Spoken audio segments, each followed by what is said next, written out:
ஒருத்தர் நெஞ்சு வலிச்சிச்சு, அவரை மருத்துவமனைக்கு கூட்டிகிட்டு போனாங்க. அங்கே 4 லட்சம் செலவாகுதுன்னு சொல்கிறாங்க.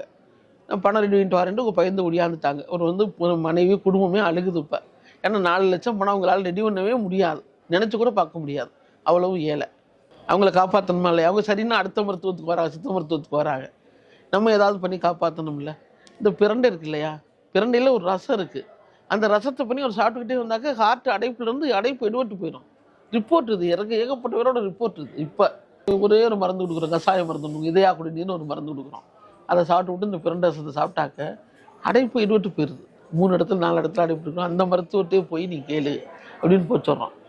சித்த மருந்து சாப்பிட்டோன்னு சொல்ல வேண்டாம், நீ போய் கேளுன்னு. அவங்க போய் பேசும்போது பார்த்தா அடைப்பே இல்லைன்னு சொல்லி மருத்துவர் சொல்கிறாரு, உங்களுக்கு இனிமேல் தேவைப்படாது, இனிமேல் அஞ்சியோ அதெல்லாம் எதுவுமே பண்ண வேண்டாம், தேவைப்படாதுன்னு சொல்லி சொல்கிறாங்க. அந்த மாதிரி குணம் ஆயிடுது, சரியா போயிடுது.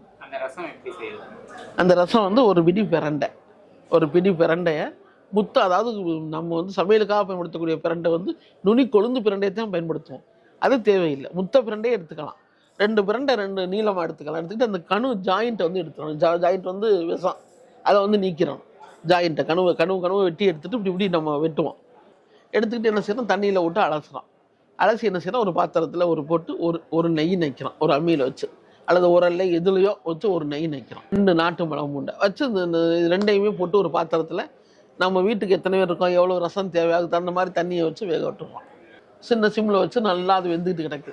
இப்போ என்ன செய்கிறோம், மஞ்சள், சீரகம், மிளகு, பூண்டு, வரமிளகாய் நம்ம ரசத்துக்கு தான் பயன்படுத்துவோம். இது எல்லாம் வச்சு பழையபடி நச்சுக்கிறோம். அம்மியிலையோ இதுலையோ வச்சு மிக்சிலையோ இதுலையோ ஒன்று வச்சு நச்சுக்கிறோம்.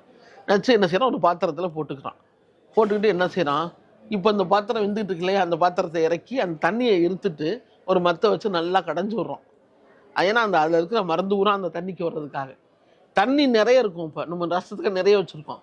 அதை அப்படியே கடைஞ்சா தண்ணி காலில் தெரிச்சிரும்னு சொல்லி தண்ணியை எடுத்துட்டு கொஞ்சமாக தண்ணி வச்சு கடைஞ்சி விட்டுட்டு அந்த தண்ணியை தூக்கி இதில் ஊற்றி ஒரு கலக்கி விட்டுட்டு இப்போ என்ன செய்யறோம், அடுப்பில் வைக்கிறோம். ஒரு 2 நிமிஷம் சூடு ஏற்றிக்கிட்டு இப்போ இந்த பாத்திரத்தில் ரசத்தை தட்டி போட்டிருக்கலையா பாத்திரம், அந்த பாத்திரத்தில் ஒரு மேலே ஒரு வலை, ஒரு சல்லடை அந்த மாதிரி ஏதாவது சல்லடை அது மாதிரி வச்சுட்டு அதில் தூக்கி இதை ஊற்றுறோம்.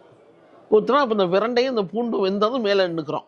அந்த சாறு மட்டும் தண்ணி மட்டும் உள்ளே இறங்கி ஒரு மூடியை போட்டு ஒரு 10 நிமிஷம் மூடி வச்சிடறோம்.